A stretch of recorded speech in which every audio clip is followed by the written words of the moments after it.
مشاهدينا مرحبا بكم في حوارات السياق. في كتابه 25 يوما إلى عدن تناول الكاتب الأمريكي مايكل نايتس القصة غير المروية بعد لشباب وشابات الإمارات الذين حاربوا مع رفاقهم اليمنيين لتحرير مدينة عدن الساحلية قبل عيد الفطر في يوليو 2015. مؤلف الكتاب المرتقب صدوره قريبا باللغتين العربية والإنجليزية دكتور مايكل نايتس، الباحث والزميل بمعهد واشنطن لسياسات الشرق الأدنى والمتخصص في الشؤون العسكرية والأمنية للعراق وإيران واليمن ودول الخليج، معنا لمشاركة تفاصيل الكتاب والعناوين التي تضمنها. دكتور مايكل، شكرا لانضمامك لنا. Thank you. Pleasure to be here. ما الذي دفعك لكتابة 25 يوما إلى عدن؟ Well, I had traveled in Yemen and in Aden in the years before the war that started in 2015. And I had worked with the Yemeni military and with the UAE military before. So when the war began in 2015 in Yemen, I was very interested to follow the fortunes of the Yemeni and UAE militaries as they undertook this military operation.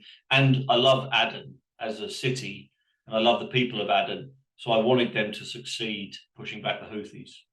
ما الذي سيكتشفه القارئ العربي عند اطلاعه على محتوى الكتاب وهو المتابع الجيد للأحداث والتطورات في اليمن؟ Well, this is one of the first very detailed books on an Arab military fighting in a modern war. And as you know, it's very unusual for Arab militaries like the UAE to let an outsider see how they operate. So this book is full of details about how the United Arab Emirates and the Yemeni resistance were able to use modern technology, but also traditional tactics and knowledge of the ground in Aden and in Yemen.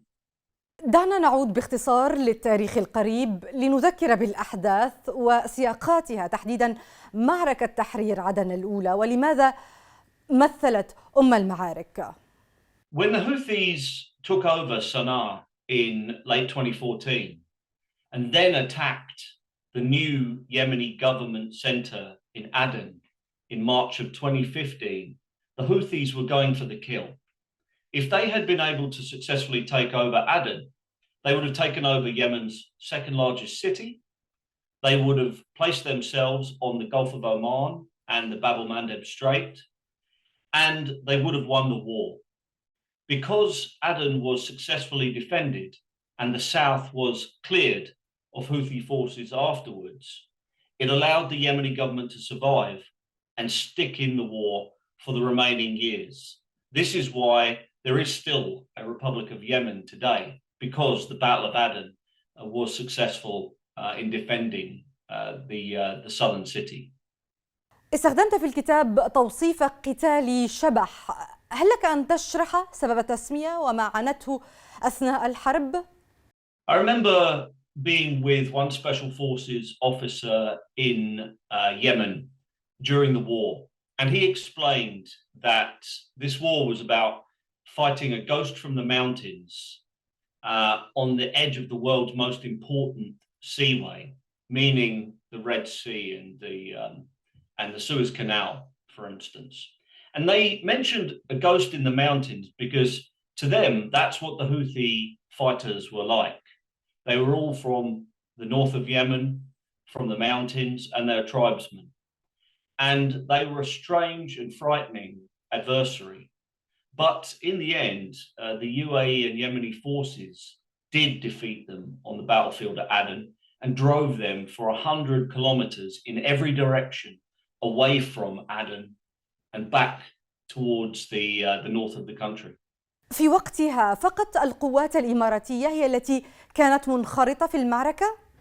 So in March of 2015, Saudi Arabia led the creation of a very large coalition to support the Yemeni government and answer its call for military intervention at the United Nations and at the Arab League. But the Saudi contribution was mainly bringing together the air campaign which took away the Houthis' heavy weapons, and also focusing on northern Yemen. For southern Yemen, the main responsibility went to the United Arab Emirates because they knew the people of southern Yemen better and because they had bases in the Horn of Africa. So the UAE was able to support the Yemenis who were furthest away from Saudi Arabia and the Gulf states.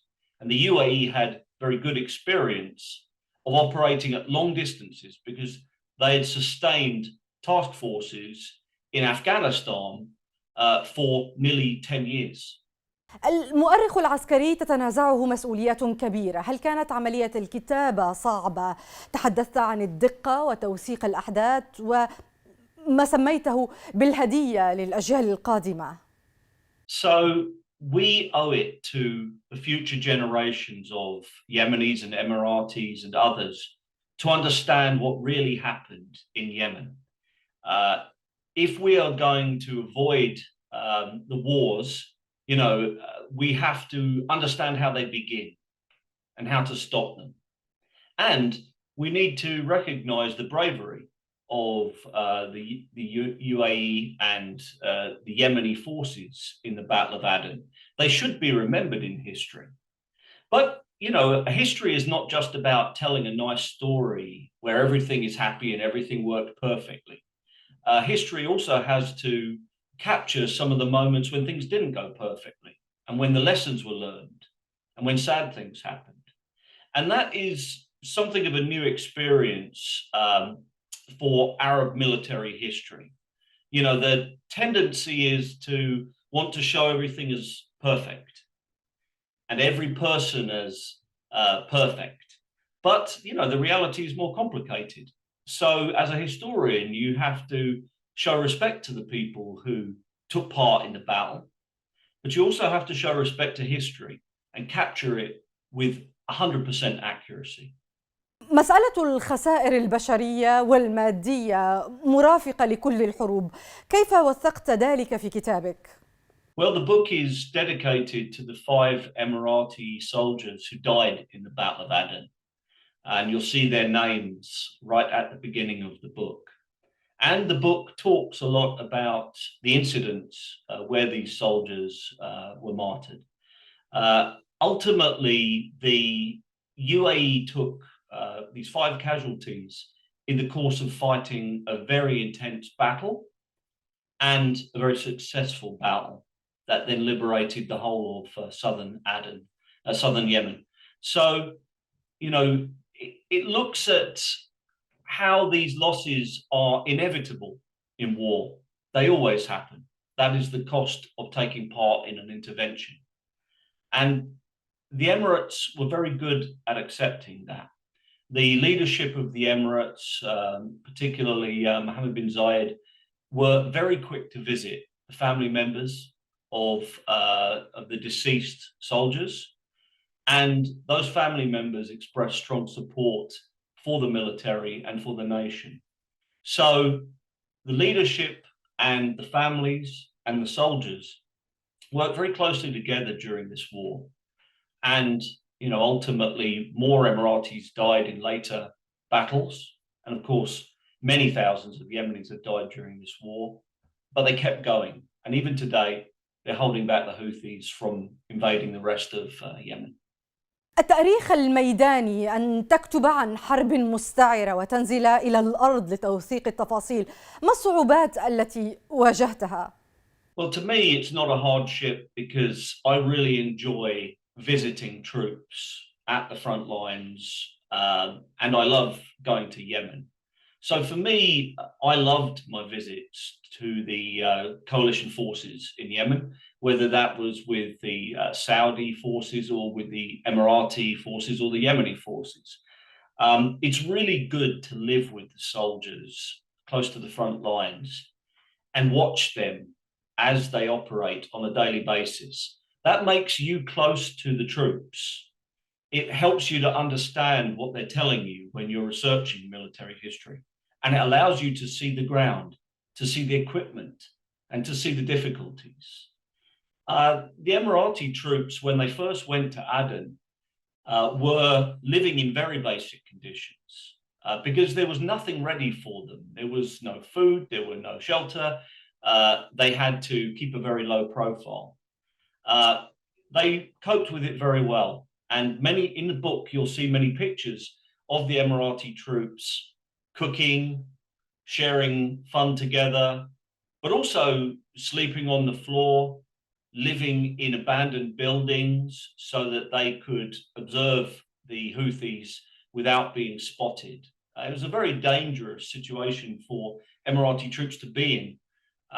And they were very brave and they coped with it very well.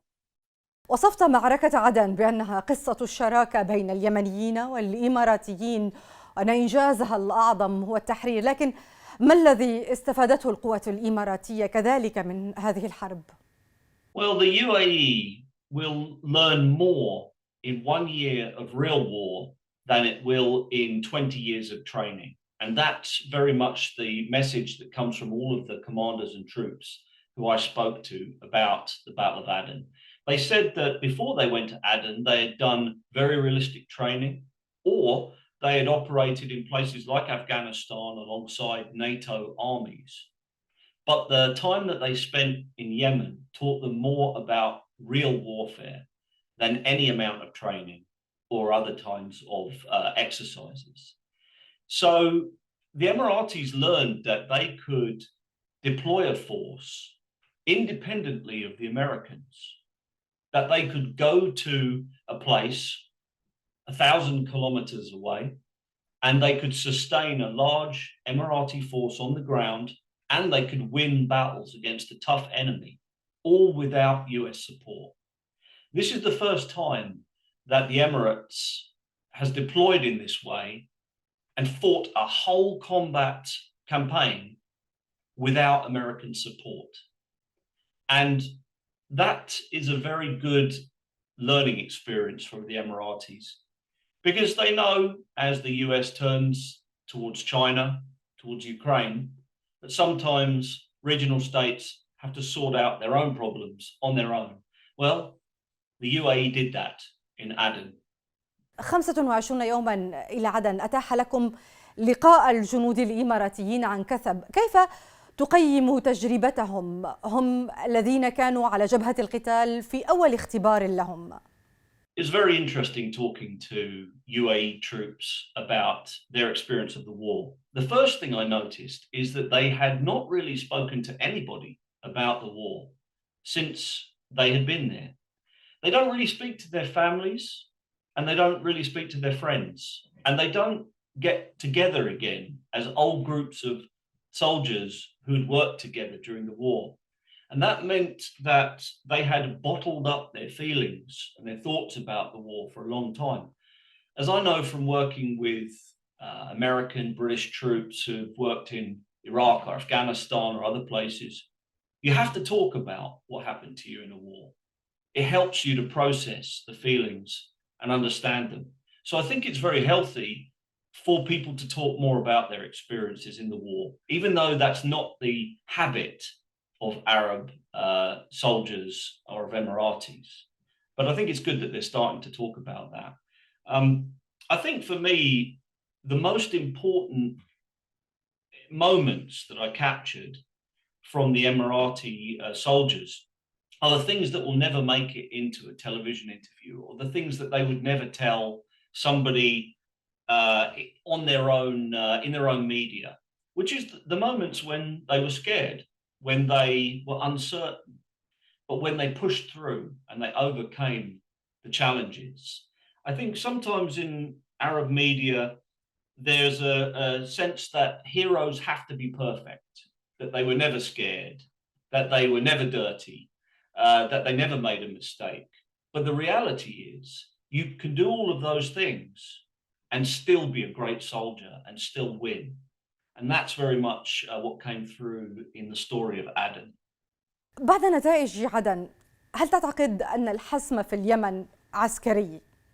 Well, this is the question that I spent years asking from 2015 through until now.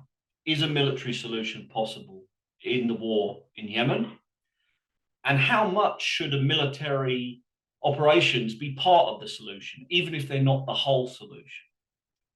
People have very different views on this. International humanitarian organizations say military options should be taken off the table. They do no good. I would disagree a little bit. I think that the Houthis are a very tough opponent. They only understand force.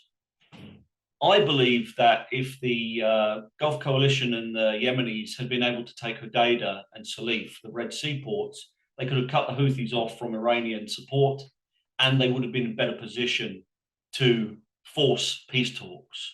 But that didn't happen yet. I think Sana'a is very difficult for the Yemenis and the Gulf Coalition to liberate.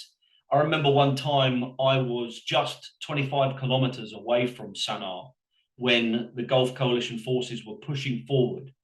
But the last 25 kilometers to Sana'a and trying to actually take the city itself were just too difficult for the Gulf Coalition. So military solution, it can't be a completely military solution, obviously. But I think the Houthis do need to feel more pressure. And importantly, they need to know that they can never take Aden or Marib or Bab el-Mandeb again. They need to know that there's no military solution for them to finish the war with complete victory for the Houthis. سؤالي الأخير، لماذا هذا الكتاب مهم للإماراتيين واليمنيين بدرجة أولى وللجميع في التوقيت الحالي؟ Well, I wanted to write the book a lot earlier, when many more people were talking about Yemen. But the Yemen war has a very controversial feeling. And it was better to maybe let some of that controversy pass. Once that happened, I wanted to write the book as soon as possible. I don't really care about the specific timing. I'm not doing this to sell as many copies as possible or something like that. I just want to get this history down officially on paper while people still remember it. It's very important to write the history quickly before people forget what happened to them. And it's surprising how quick even soldiers begin to forget what happened to them. You have to interview them straight away. And you have to then speak to them and you have to show them the book that you finished and say, is everything in there right? Is that the way you remember it? Did I get that correct? So it needs to be done quickly. And this was the first moment that I could get the book published. So I went for it immediately. دكتور مايكل نايتس، شكرا جزيلا للمشاركة معنا في حوارات السياق. My pleasure. Thank you. مشاهدينا، شكرا على طيب المتابعة. إلى الملتقى.